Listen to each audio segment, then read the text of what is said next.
दादू municipal committee ये फैसला नतीजो है को शेयर कनासी वार्ड नंबर 12 ते आज़ाद उम्मीदवार हबीब लगारी 340 वोट खणी कामयाब थियो आहे। दादू मां अशफाक मलक भी असां लाइन ते मौजूद है, साणस ॻाल्हि ॿोल कंदासीं। अशफाक ॿुधायो छा तफ़सील आहिनि हिन नतीजे जा टोटल, ऐं उन खां अलावा ॿिया कहिड़ा कहिड़ा नतीजा हेल ताईं तव्हां कलेक्ट करे सघिया आहियो?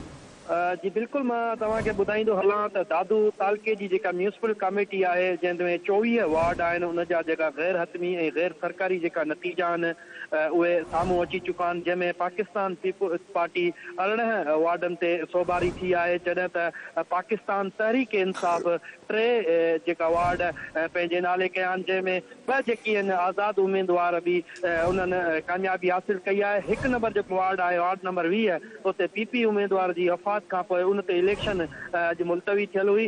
मां तव्हांखे ॿुधाईंदो हलां त हिन महिल दादू में जेका पाकिस्तान पीपुल्स पार्टी जेका सोभारी थी आहे, जशन जहिड़ो माहौल आहे। दादू प्रेस क्लब ते हिन महिल वॾी रैली जी सूरत में जेकी अॻुवान आहिनि, जेकी कामयाब थिया आहिनि, ढोल ऐं शहनाइनि सां मुख़्तलिफ़ चौकनि सां थींदा हिन महिल दादू प्रेस क्लब पहुता आहिनि। उन सां गॾोगॾु जेकी आज़ाद उम्मीदवारनि बि कामयाबी हासिल कई आहे, उन्हनि जूं बि रैलियूं जेकियूं आहिस्ता आहिस्ता दादू प्रेस क्लब ते पहुचण शुरू थी वियूं आहिनि। जी अच्छा, पंहिंजो अशफाक इहो असांखे ॿुधाइजो त जेका म्यूनसिपल कमेटी जा 24 मां 23 ते इलेक्शन थी, मुकमिल 23 जा नतीजा अची विया आहिनि बकौल तव्हांजे, जंहिंमां 18 पीपुल्स पार्टी जा, 3 PTI जा, 2 आज़ाद उम्मीदवार थिया आहिनि। जी बिल्कुल, मां तव्हांखे ॿुधाईंदो हलां त दादू तालके जी जेका म्यूनसिपल कमेटी आहे उन में छा ख्याल आहे त इहा जेका चेयरमैनशिप थींदी म्यूनसिपल कमेटी जे लाइ, उनजे लाइ पीपुल्स पार्टी जो कहिड़ो उम्मीदवार उन लाइ तव्हांजी नज़र में, या पीपुल्स पार्टी अनाउंस कयो आहे, या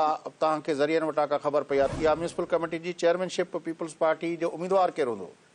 जी बिल्कुल फयाज़ साहब, मां तव्हांखे ॿुधाईंदो हलां त हिन महिल अहिड़ो को बि उम्मीदवार पाकिस्तान पीपुल्स पार्टी साम्हूं न आंदो आहे जंहिंजो असां नालो खणी सघूं, छाकाणि त हीअ इलेक्शन जा जेका सुभाणे फाइनल नतीजा हासिल करण खां पोइ ई जेका पार्टी जा अॻुवान आहिनि, उन्हनि जी मुशावरत खां पोइ ई इहो फ़ैसिलो कयो वेंदो त म्यूनसिपल कमेटी कंहिंखे ॾिनी वञे, ज़िले जेका चेयरमैनशिप आहे उहा कंहिंखे ॾिनी वञे, उहो बाद में ई फ़ैसिलो थी सघे थो। हिन महिल जेको हिन खां वक़्त खां अॻु ॿुधाइण जेको उहो मुमकिन न आहे। जी सर, पर जेके माण्हू खटे आया आहिनि पीपुल्स पार्टी जे पारां, उन्हनि में हिकिड़ो जेको नालो आहे बाबन पंवर साहब जो नालो आहे। तव्हांखे यादि हूंदो त अॻे उहो MP जी सीट ते पीपुल्स पार्टी खां नाराज़ थी आज़ाद उम्मीदवार तौरु बीठो हुयो। तव्हांजी नज़र में ॿियो को इन सतह जो को माण्हू आहे जेको हिन 18 चूंडियल पंहिंजो वार्डनि तां जेके पीपुल्स पार्टी जा कामयाब थिया आहिनि, उन्हनि में को ॿियो नालो आहे, या रफ़ीक जमाली जो कंहिं ख़ानदान मां, या जेको आहे पीर मज़ल हक़ जे ख़ानदान मां को? जी बिल्कुल, मां तव्हांखे ॿुधाईंदो हलां त दादू में MNA सरदार रफ़ीक अहमद जमाली जो जेको भाइटियो आहे आमिर फारूक जमाली, उहो बि पंहिंजे वार्ड तां कामयाब थियो आहे। ऐं वार्ड नंबर 13 तां अॻूणे सूबाई वज़ीर पीर मज़ल हक़ पुट जो जेको पुट आहे, फर्ज़ंद आहे पीर दानिश बि, उहो बि वॾी अक्सरियत सां कामयाब थियो आहे।